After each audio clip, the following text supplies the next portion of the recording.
Мұхамбедия Ахмет Төре, медицина ғылымдарының докторы, профессор, терминолог. Астана медицина университеті мемлекеттік тілді дамыту және тіл саясаты бөлімінің бастығы. Медицина терминдерінің сөздігі, ем дәмтану терминдерінің орысша қазақша сөздігі, медициналық атаулардың орысша қазақша шағын сөздігі кітаптарының авторы.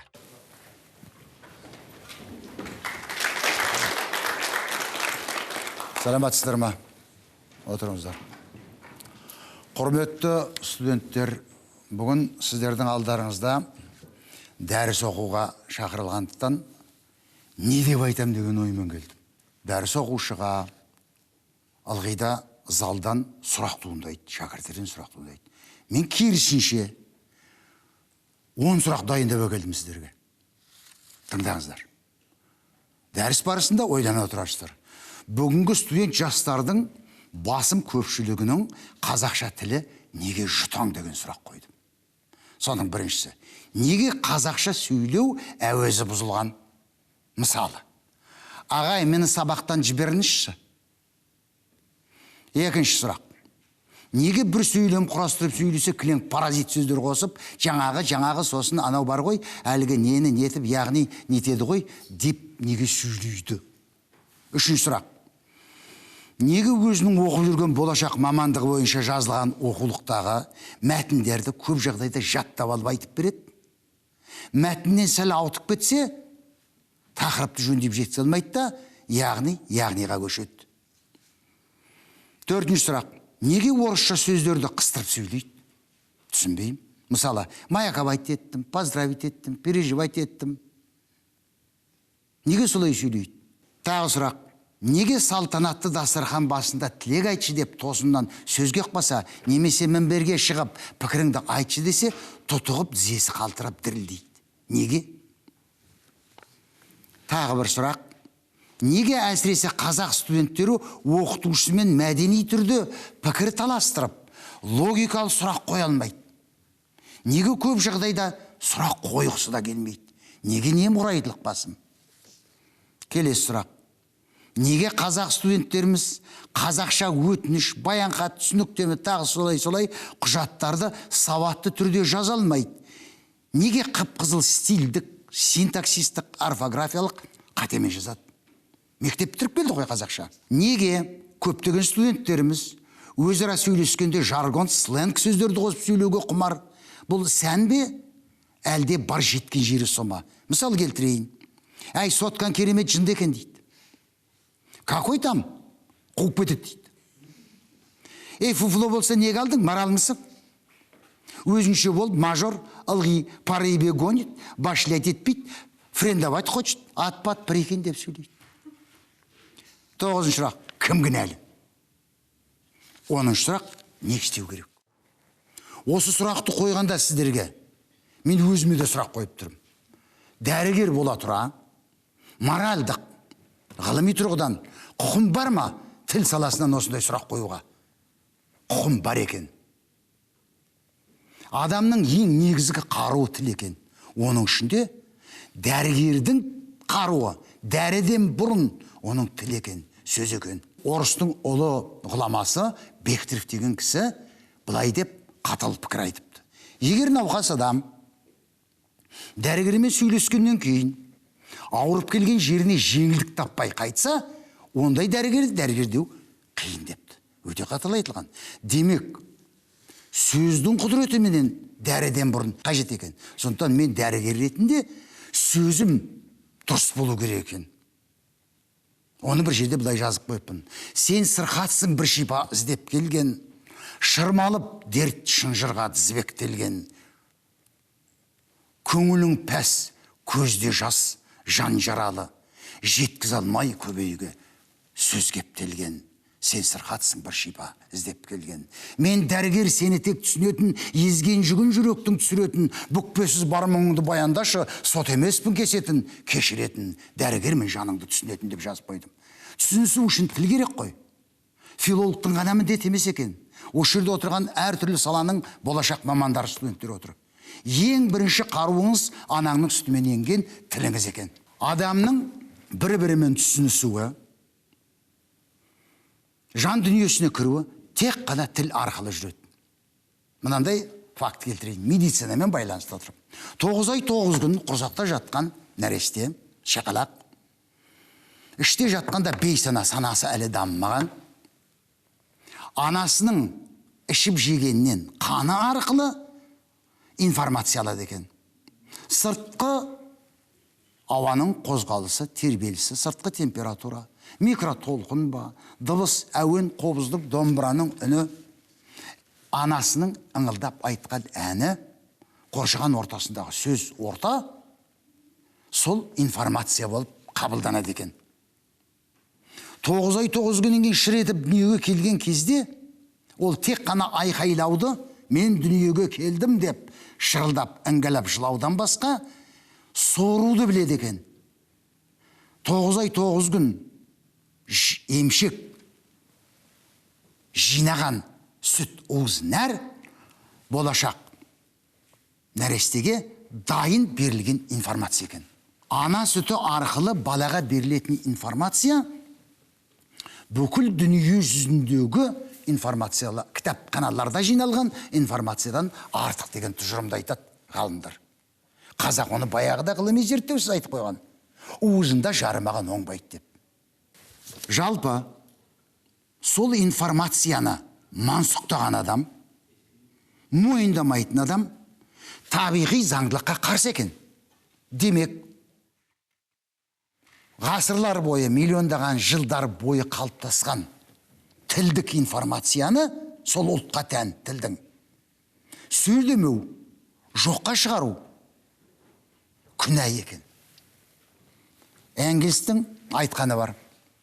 Егер табиғаттың заңына ашкөздікпен, сауатсыздықпен қиянат жасасаң, оны мойындамасаң, бүлдіруге әрекет жасасаң, табиғат сені жазалайды дейді. Бүгін болмаса, 2-ші, 3-ші, 4-ші ұрпағыңнан жаза келеді дейді. Расул Гамзатов әдемілеп айтып кеткен. Егер сен өзіңнің тарихыңа, өзіңнің тамырыңа, генетикалық түбіріңе тапаншамен оқ атсаң, болашақ саған зеңбірекпен оқ жаудырады деген. Біз не істеп жүрміз? Жаңағы 10 сұрақтың ішіндегі керемет ащы нәрселерді сұрақ етіп қойып тұрмын ғой. Герцен деген ойшыл айтыпты орысшасында: покопайся в себе, и ты найдешь много грязи деп. Әрқайсымыз өзіміздің жан дүниемізге үңіліп көрейікші. Қаншама теріс нәрселерді жасап жүрміз. Ең бірінші ана тілімізге құдіретті, соған қарсы шығып жүрміз. Оған біз кінәлі емеспіз. Сол кездегі саясат кінәлі болды. 100 жылға жуық уақытта санамызға сіңіріп, басқа саясат өзге тілді енгізді. Табиғи заңдылыққа қарсы шыққан саясат күнәкар саясат. Жаратушының алдында, құдіретті бір күштің алдында ол күнәкар саясат. Ал егер соған икемделіп кетіп, бағынып, қарсылық жасай алмай, өзінің түп тамырына, генетикалық қорына қарсы шыққан адам нормаға сыймайды. Өйткені табиғаттың нормалы заңдылықтарына қарсы шықты деген сөз. Табиғат бізді жазалауы мүмкін. Дүние жүзінде 6,5 мың тіл бар екен. Соның жыл сайын 25 тіл өледі екен, жойылып кетеді екен. Жақында Тұнық мұхит аралында Боасыр деген бір ақсақал 85 жасында дүниеден өтіпті. Бұл өлім тек қана сол шалдалып кеткен жоқ бұл өмірден. Сол аралдың 60 мың жылдай болған, қолданыста болған, қалыптасқан бір тіл өлді. Ең соңғы сол тілдік информацияны сақтаушы шал өлгеннен кейін тіл жойылыпты. Егер жыл сайын 25 тіл өлетін болса, біздердің анамыздың сүтімен енген құдіретті тілдің жойылып кетуі деген қауіпті ойлануымыз керек қой. Күнделікті өзге тілде сөйлеп, нан тапқанымызға мәз болу табиғаттың заңына қарсы екен. Медициналық тұрғыдан алғанда тән саулығы, жан саулығы тіл саулығы менен байланысты болып тұр. Бүгінгі қарын тойғызу үшін дайхлепті айтып, тіршілік ету бір күндікке ыңғайлы сияқты. Ал ұрпағыңызды ойлаңызшы. Неге біздің жастарымыз бұрынғы ата дәстүр, үлкеннің алдын кеспе, үлкендің сөзін бөлме, ізzetпен қара сыйла деген қағидалар қайда қалды? Неге қатыгезденіп бара жатыр ғасырлар бойы? Ертең сіздердің балаларыңыз қандай болмақ? Қара кемпір қара шалдың үйіне, жетім шалдардың үйіне тапсырып жүрмесіне кепілдік бере аласыздар ма? Сондай болуына біздің Қазақстанның тілін, дәстүрін, кең байтақ жерін, жерасты байлығын, халқының кең пейіл, кең жайылығын пайдалану үшін сұрқия саясаттар менен тілімізді, дінімізді, әдет ғұрпымызды, салтымызды жою үшін жасалып жатқан жасырын әрекеттердің жоқ деп айта аласыз ба? Толып жатыр. Күнделікті көріп жүрген мультиктеріңіз, мультфильмдер, ішіндегі қатыгезгі атыс шабыс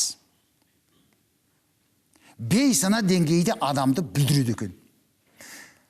Орыстардың тілінде эффект 25 кадра деген бар. 25 кадрдан кейін арасына жылт еткізіп, шешеңді өлтір деген сияқты. Пәленбай үйді барып өрте. Көршінің бетіне түкір деген сияқты бұзақы әрекет жазып қойса, оны 25 кадр жылдан өтіп атқан кезде адам ұғын алмайды екен жазуды. Ұйықтаған кезде түнде ми сол күндізгі алған тілдік информацияны өңдейді. Украин халқы мынандай дабыл қағып отыр. Енді келешек 50 жылда украин тілі осылай орыс тілімен араласып кетсе, екеуі де славян тілі ғой. 50 жылдан кейін украин тілі өлі тілге айналуы әбден мүмкін деп дабыл қағып отыр. Орыстардың өзі өздерінің тілін русский язык болен деп отыр. Больной деп отыр. Егер ұлы, ірі тіл, великий, могучий деп орыстың мақтайды, сол больной болатын болса, қазақтың тілі реанимацияда жатыр. Қазақ тілінің ауруын ұзаққа созып біртіндеп емдейміз дейді. Реанимацияда жатқан адамға радикалды түрде ем жасалу керек. Паллиатив ем өкшесіне, күс өкшесіне қазақ тілінің су шүберек басқаннан тірілмейді. Ол тілдің тасымалдаушысы, егері сіздер, біздер, біз қазақпыз. Соның жойылмауын арман етуіміз керек. Ресейдің ортасында отырған татар, чуваш халықтары бар. Сол чуваш тілі қазір өлі тілдің ожақ бұжағында тұр. Фамилиялары бар, түрі чуваш тілінің бәрі орысша болып кетті. Біртін жұтылып кетіп барады. Ол байлық емес пе еді? Сол 6,5 мың дүние жүзіндегі тілдің ішінде қазақ тілі 70-ші орын алады екен өзінің тілінің байлығынан, қолданыстағы өрнектілігінен, бейнелілігі жағынан қазақ тілі 70-ші орын алады екен. Дүние жүзіндегі атақты деген ауызға іліп аларлықтай, айтарлықтай тілдердің ішіне 6,5 мың тілдің 600-нің ішіне кіріп тұр қазақ тілі. Алла тағаланың бергені шығар, 204 тілде мемлекеттік деген дәреже бар екен. 20 жыл бұрын сол дәрежеге жеттік. Қазақстанда қазақ тілі мемлекеттік тіл деген конституциямызға бекітіп алдық. Бұл да Алланың жарылқаған шығар.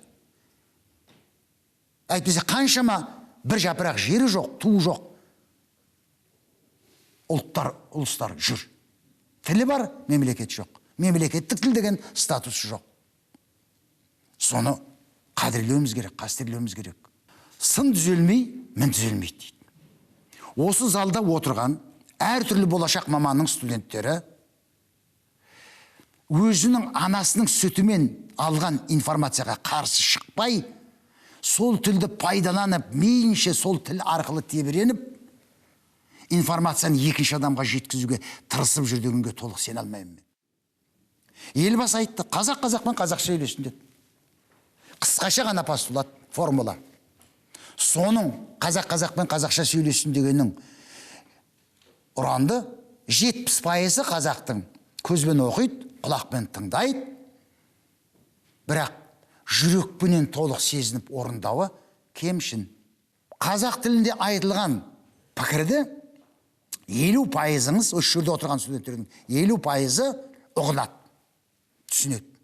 Қалған 50%-ның 30%-ы шала ұғып, күрделі әдемі сөйлемнің иірімдерін шала түсініп барып жобасын ғана түсінеді. Қалған 20-сы ұққысы да келмейді. Алдарыңызда тұрған пақырларыңыз медицина саласында 30 жыл бойы медицинаны қалай қазақша сөйлетем деген тыраштанып жүріп, көптеген сөздіктер жаздым. 10 жыл орыс мектебін бітірдім. Біздің кезімізде қазақ тобы болған жоқ. Медицинаны орысша оқыдық. 6 жыл Москвада Чазовтың клиникасында жұмыс істедім. Мен орыс тілінде бір орыспен орыстай сөйлесе аламын. Бірақ қанша тыраштанғанмен Лев Толстой бола алмаймын. Қанша бүгін I'm very well деген менен шүлдірлеген мен Шекспир бола алмаймын. Менің анамның сүтімен енген, менің ана тілім, менің құдіретім. Мені асырап отырған. Мені адам етіп ұстап тұрған. Өйткені мен табиғатыма, тамырыма қарсы шықпаған адаммын деп ойлаймын. Ал сіздер бүгінгі нан табу, жартыңыз мүмкін орыс топтарында оқу мүмкін. Бірақ қазақшаны жақсы біледі деп есептейік. Ойларыңызды жеткізе алмайтын, неге тілі бұзылған, неге әуезі бұзылған деген сұрақтарды жаңа қойдым. Сын түзелмей, мін түзелмейді деген жаңа айттым. Көшеге қараңыздаршы. Көшеде аяқ киім деген жазылып тұр. Аяғы бір бөлек, киімі бір бөлек жазылып тұр. Орфографиялық сөзді ашып көріңізші, 100 мың данамен шыққан бүкіл қазақтарға шығарды. Ахмет Байтұрсынов атындағы институт. Бірге жазылған обувь деген сөздің ұғымын беріп тұр. Аяқ киім. Жоқ, аяғын бір бөлек, киім бір бөлек жазады. Орфографияға бағынбайды. Оны жазып қойған түкеннің иесі қазақтың тіліне түкіргені бар ма? Азық түлік бір жерде дефиспен жазылған, екінші жерде бөлек жазылған. Қайсына сенеміз? Дефис деген сөз қос сөздің ортасына қойылатын тыныс белгісі. Бір өтір адамның тағдырына әсер етеді. А бізде аңғармай өте береміз. Ас үй. Асы бір бөлек, үйі бір бөлек жазылып тұр. Ас үй дегенді бірге жазылған орфографиялық сөздікке қарамайды, ол кухня деген сөзді беріп тұр. Орыстың. Казахская кухня десе, қазақ дастарханы болып кетеді, аударма. Қазақтың тілі бүгінгі аударма тілге айналып, орыс тілінің кесірі тиіп тұр. Ашық айтуымыз керек. Мен орысша оқып тұрып, орысша оқыдым дей тұрып, орыстың тіліне ешқандай қарсылығым жоқ. Рахметім ғана бар. Сол арқылы информация жинадым. Бірақ орыс тілін қазақ тілімен салыстыра жүріп, менің тілім әлде қайда бай екеніне көзім жетті. Филолог болмасам да бай екеніне көзім жетті. Мысалы, орыстар айтады: красный перец острый, нож острый, игла острая, ситуация острая, угол острый, взгляд острый, ум острый, острая боль, острое заболевание. Бәрі острый. Орыс ағайындарға айтам: кешірір, менің тілім орыс тілінен әлде қайда бай. Мен үшін, қазақ тілі үшін, красный перец ащы, нож өткір, игла үшкір, угол сүйір, ситуация шиеленіскен, қатты ауырсыну, жеті жедел ауыру. Алғыр ой, қырағы көз қарасы. Кейде өзіміздің қазағымыз орыс тілденіп кеткен. Толстой болалмаған. Қайдағы Толстой болу? Орыстың тілінің шығына жете алмайды. Күнделік нан табарлық орысша менен қазақшаны қосып, нан тауып жүр. Солар, сіз ылғи қазақ тілін қызғыштай қорғап, мысал келтіріп, бай дейсіз. Свежий деген сөзді аудара алмай жүрміз ғой дейді. Кешір, аудара алмай жүрген сен. Свежий хлеб орыс үшін, свежая рыба, свежая вода, свежий взгляд, свежая идея. Бәрі свежий. Қазақ үшін жас ет, жас балық, жаңа піскен нан, тың көзқарас. Көрдіңіз бе? Барлығын жеміз, балауса көкөніс кете береді. Өзінің сөз тіркесі бар қалыптасқан. Балауса қыз едің бір кезде шашың ақ бантик байлаған. Қалай аударамыз дейді. Әрине, қазақтың тілі бай. Балауса қыз едім деген свежая девочка деп аударуға болмайды деймін де. Кекесін арқылы, сарказм арқылы қазақтың намысын ояту керек. Сол үшін көшедегі қателерді түсіріп алып, фотоаппаратқа беттеріне басып көрсетемін. Бір жерде қ әрпі өкшесі шықпаған, аңның өкшесі жоқ, өнің белбеуі жоқ, оның құйрығы басқа жаққа қайқайып тұр. Соны барып, суретке түсіріп алып, мекеменің басшысына ешқандай дау-дамайсыз, мәдениетті түрде айналайындар, мынау менің ұлттық намысымды қорлап тұр, мынаны жөндеңдер деп барып көрсетемін. Мектептегі мені ала келдім. География деген жазып отыр. Пәніне арналған география. Қазақ осылай сөйлей ме? Пәніне арналған биология.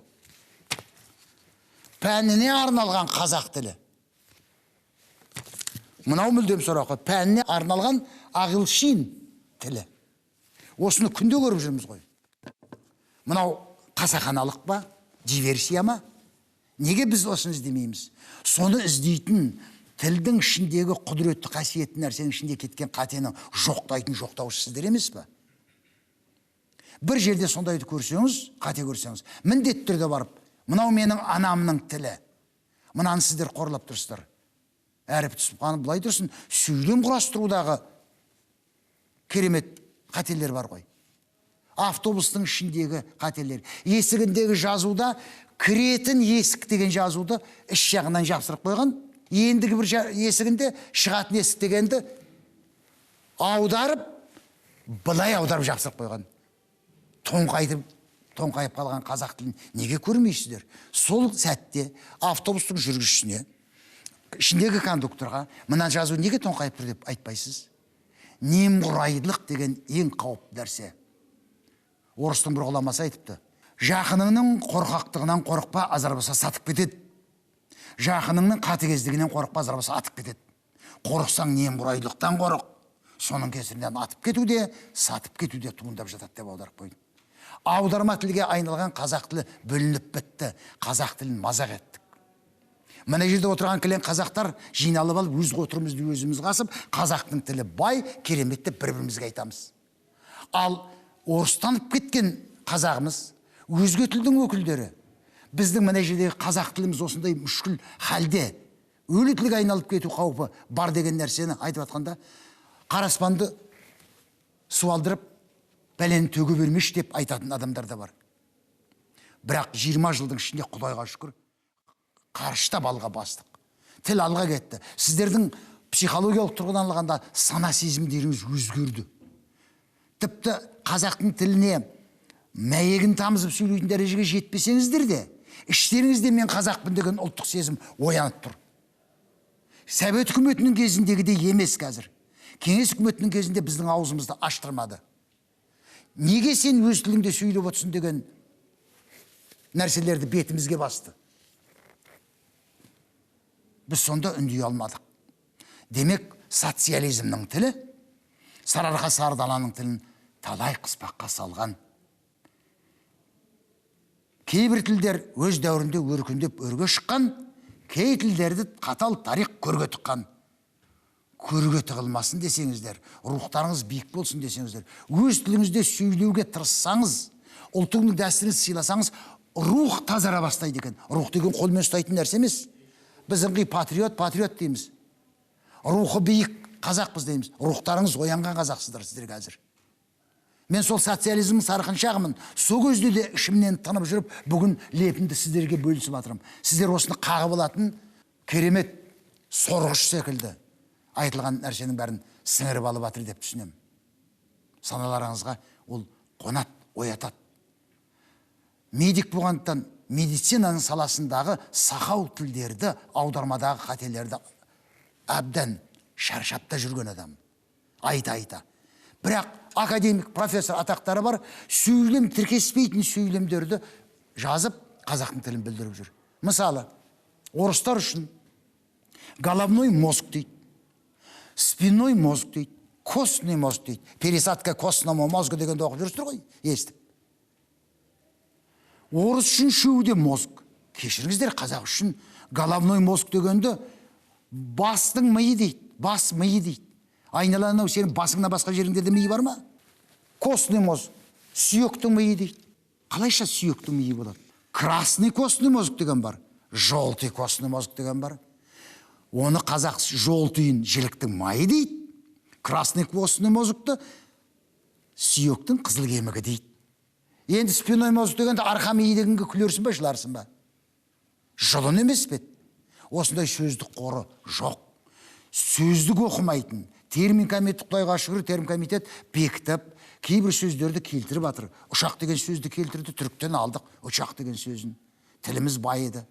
Самолет деген самлетает еді ғой. Вертолеттері вертикально летает еді ғой. Осындай аудармалар жасамайсыңдар деп жасатпай келген жағдайда тілімізді байытып, онсыз да біздің тіліміз бай.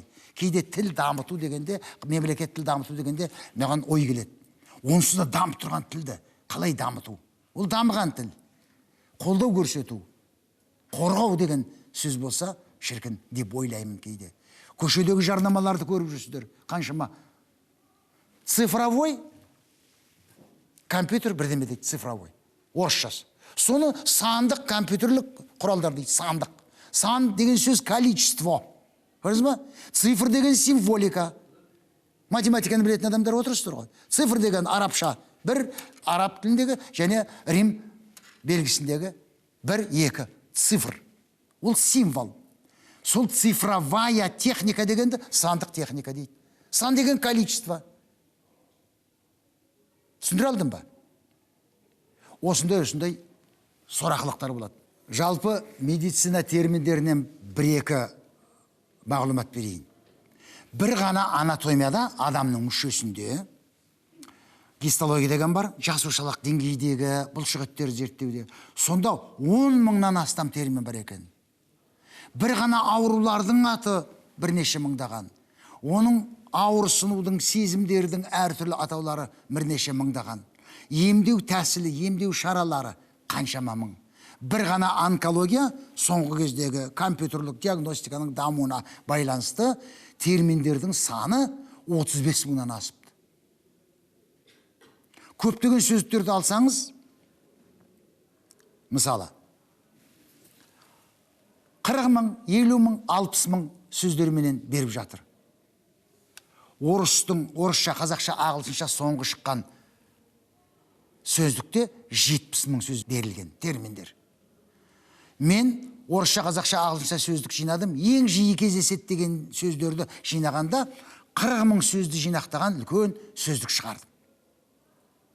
Ал бүкіл сөзді алсаңыз, бірнеше 10 мыңдаған, 100 мыңға баратын сөздердің бәрін жинақтау бір адамның өмірі жетпейтін нәрсе. Терминология деген ғылым.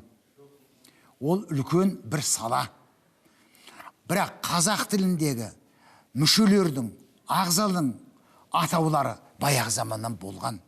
Бірақ кеңес үкіметі кезінде бізге оны аудартып әуре қылған жоқ.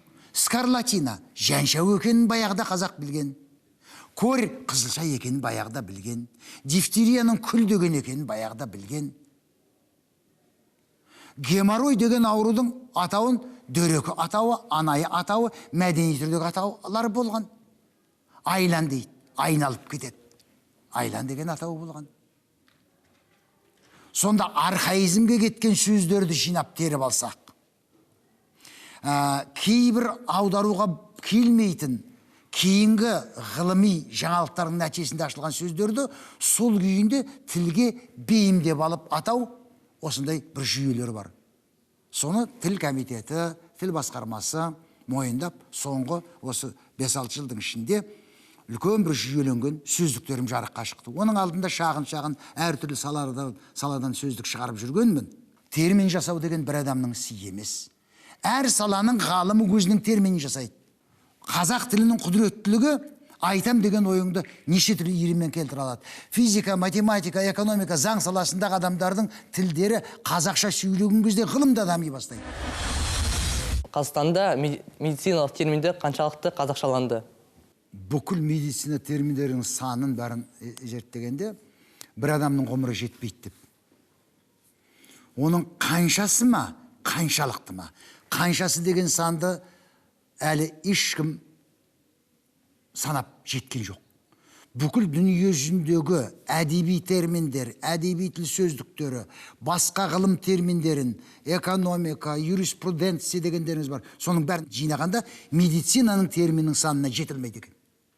Сондықтан да медицина термині ең бай, сөздік қоры бай. Оның қаншасы аударылды дегенге жауап беру мүмкін емес. Қаншалықты дегенде сапалылығы жөнінде болатын болса, әлі сапасын жөндейтін жерлер өте көп. Өйткені әр кәлләда бір қиял.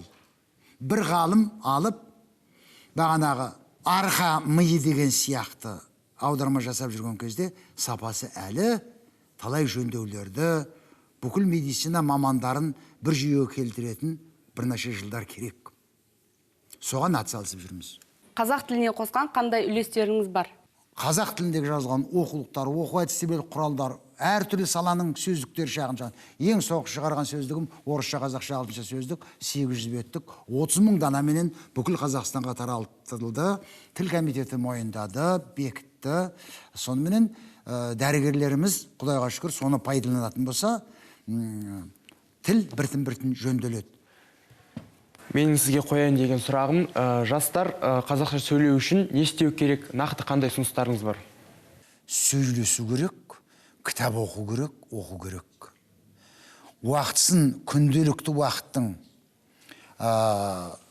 теледидар қарағанда, тағы да интернет отырған ақпараттарда қазақ тіліндегі информациялар жеткілікті болсын, соны оқу керек. Оның ішінде де кілең сақау тілдер ғой. Кітап оқу керек, қазақ тілінде кітап оқу керек. Не істеу керек? Ол әр қазақ пен қазақ сөйлесінде президент айтты, соны орындау керек. Ол бір күнде бола салмайды, сана өзгеру керек.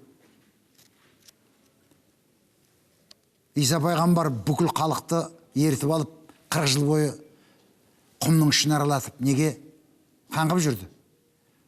Бір ұрпақтың санасын жаңғырту үшін жасады. Ол оңай нәрсе емес. Солтүстігімізде бір держава, шығысымызда бір держава. Әр қайсының өзінің, анау мұхиттың ар жағынан олардың да өзінің ықпалын жасап жатыр. Сол кезде біздің қазақ тілінің керемет дамып кетуіне қиындықтар жасалып тұр. Бұрын Совет үкіметінің кезінде қазақ тілін ағыстыру орыс тілі арқылы жүрген болатын болса, енді ағылшын тілі араласу арқылы қазақ тілін тағы да ығыстыру. Үш тұғырлық тіл дегеннің негізгі мақсаты өте орынды, үш тілді білу керек. Ал бірақ не істеу керек? Қазақ тілін білу керек деп, қазақша балабақшаға орыс тілінде ағылшын апарып қосқан кезде баланың әлі дамымаған миы қойыр батпақ айран ботқа болады. Жапондықтар 12 жасқа шейін өзінің ең басты ана тілін, ата дәстүрін, салтын орындатуға үйретеді. Сондықтан олардың организмі мықты ма деген ой келеді маған. Ұлттық иммунитет басқа шапқыншылыққа. Мұнайы да жоқ, жер астындағы керемет біздікіндей байлығы жоқ. Бірақ интеллектпенен бүкіл әлемге ат шығып отқан халық қой. Намыс керек. Ол сіздердің бойларыңызда бар. Сөйлеу керек. Кез келген дүкенге барған кезде не істеу керек дейсіз? Маған бір бөлке қара нан беріңізші деп сұраңызшы. Бірақ бір қауіп. Не істеу керек дегенде? Сен шала қазақсың, сен қазақшаны білмейсің деп кемсітіп, көкірегінен итермеу керек. Ол біздің өзіміздің қазағымыз. Ол оған кінәлі емес. Ол кінәсі емес, ол оның қасіреті. Тілдік саясат. Совет үкіметінің кезінде жүрген тілдік саясаттың құрбаны ол. Үйренгісі келіп тұратын ішінен, бірақ қазақ тілін керемет білем дейтін қазақ, сен шала қазақсың деп көкірегінен үйрететін болса, суытып аласыз. Ол өзіміздің қазағымыз. Құрбаны саясаттың. Тілдік тұрғыдан жете алмай қалды. Жеткізіңіз, сонымен қазақ сөйлесіп үйретіңіз. Бір қазақты, екі қазақты үйретіп алып, қазақша тіліңіз керемет үйретіңіз. Қай жерге барған кезде екі қазақ тұрып, бір-біріне жеңіл желпі орысшасы мен қазақшасын араластырғаннан гөрі тырысып, тіліңді сындырып, қазақша сөйлеуге тырысу керек. Сонда алға жылжиды. Медицина терминдерін қазақшалау қаншалықты тиімді? Егер 80-ге келген кемпір ақсаңдап келе жатса, кеше ғана институтты бітірген жас сіз сияқты дәрігер қыз қарсы алып, Ажешка, сіздің аяғыңыз ауыр ма десе, Ана кемпір жазылмақ түгіл ауруын ауру қосып бетін шымышып кетеді. Міне қазақтың тілі. Ауыра ма аяғыңыз ауырма. Міне қаншалықты тиімді. Адамды бір ауыз сөзбен өлтіріп алмау үшін. Тіл дәрі, сөз дәрі. Жылы-жылы сөйлесең жылан іннен шығады дейді. Әдемі сөйлеп, келіңіз отырыңыз деген сөзді айта алмайтын дәрігерлеріміз бар ғой. Демек, медицина терминдерін аударудың ұлттық қару ол, дәрі. Сүйегі қатайып кеткен, тілі қасаңданып кеткен қазақты бір күнде қазақ қыла салу оңай емес.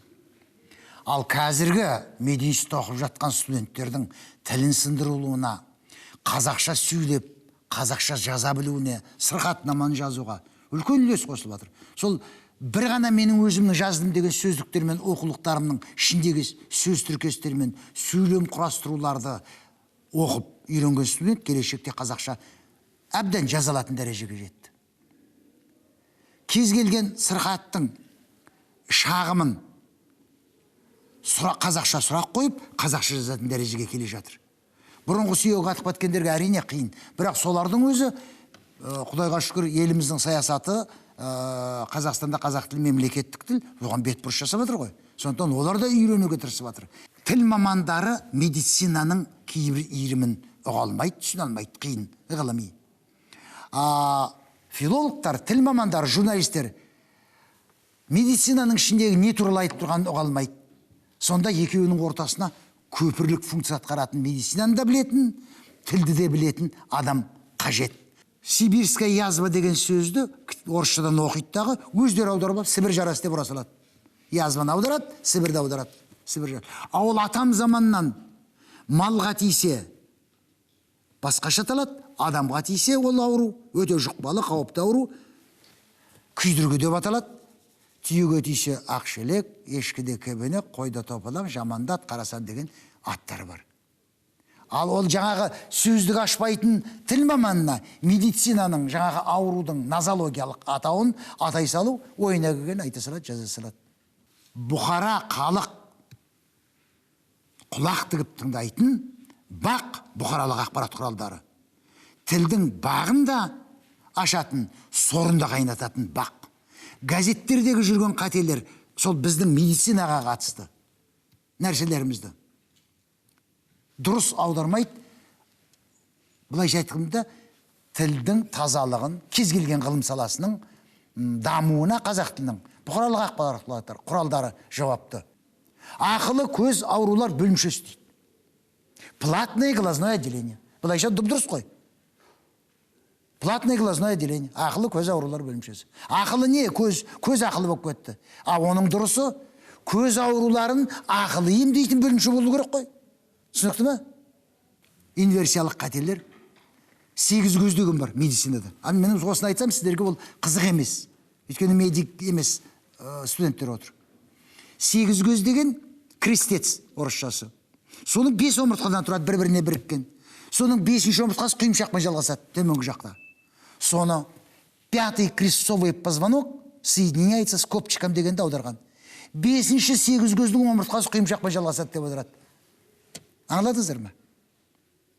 5-ші 8 көздің омыртқасы. 5-8 көзі бар екен де адам тасында. Ойланбаймыз. 8 көздің 5-ші омыртқасы құйымшақпен жалғанысты дегенде журналистердің өзі жөндеп жазбайды. Бұл тілдік трагедия. Осындай тіл маманы өзінің тілін меңгермей атқанда, медик тілді біле алмай атқанда, енді медицинаны қазақша үйретемін деп тіл маманы келіп аударма жасаған кезде қойыр батпақ болып жатқаны бар. Бірақ ауызды құршөппен сүртетін жағдайда емеспіз. Шүкірлеуіміз керек. 20 жылдың ішінде, бағана сіздер айттым ғой, сіздердің саналарыңыз болашақтың фундаменті. Сіздердің бойларыңыздағы бүгінгі қасиет продвинутый дейсіздер ғой. Сол қасиет фундамент бола алады. Бұрынғы жалтақтақ баған социализмнің сыпайылығынан шыға алмай жүргендер басқа психология.